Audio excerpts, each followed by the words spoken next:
To give you guys a little bit of context, if I don't sound as horrid as I used to be, or I sound twice as horrid, depending on your perspective, I got a cold, so I might sound really nasally, But that's not the point here. The point is, today I'm going to be reading, an interesting fan fiction. It's not really a fan fiction, it's just kind of like a little story that I wrote.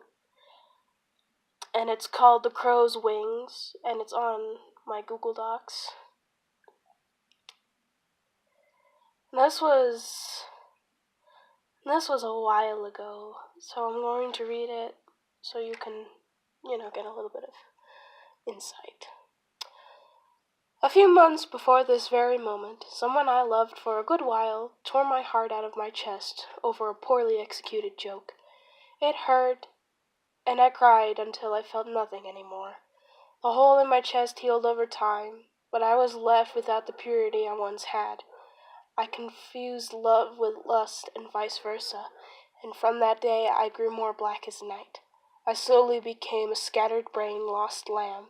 I had to bail from the community that I had held dear to my heart ever since I was 5 years old, and it was for the greater good. And I felt free at last. And here we are now, as I stare at my hands.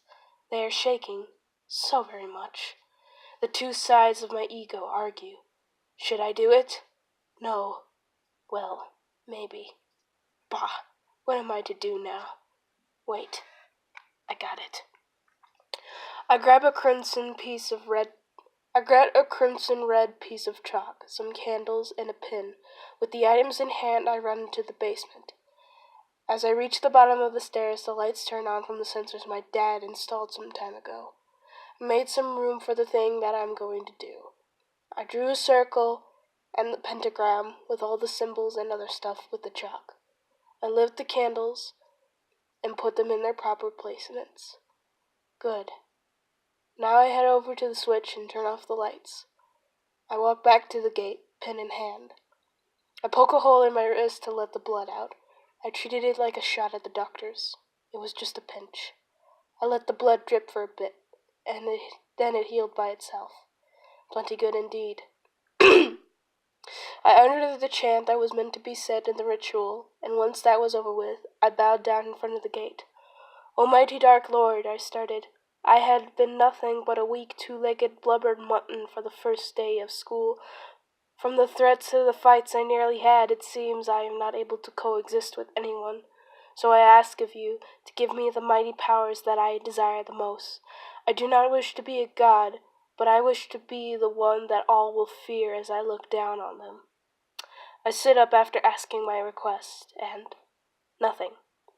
Was this something to make me look like a fool?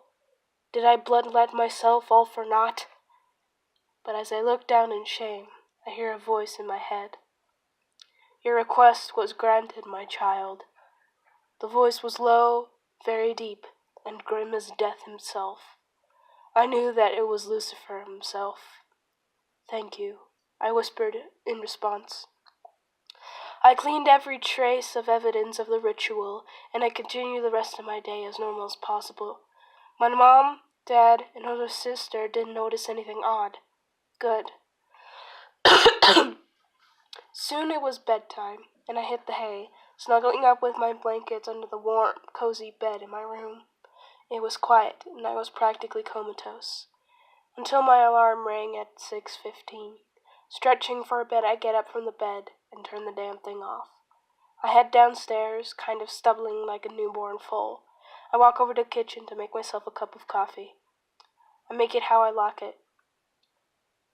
Lots of cream and lots of sugar. Nice. I head over to my computer, turn it on, sign in, and clear my DeviantArt notifications. I start the day off like normal. I get ready at 7:15 and head to school at 7:30. Soon I head to the first class, math. With a lunch bag of cafeteria breakfast in hand, I dash over to the IST doors and bolt over to the classroom. Huh, I'm here first. Nice. Good morning, redacted, the teacher greets. Morning, miss, I greet back as I sit in my assigned seat. And then I just kind of gave up after that because I've written this in middle school.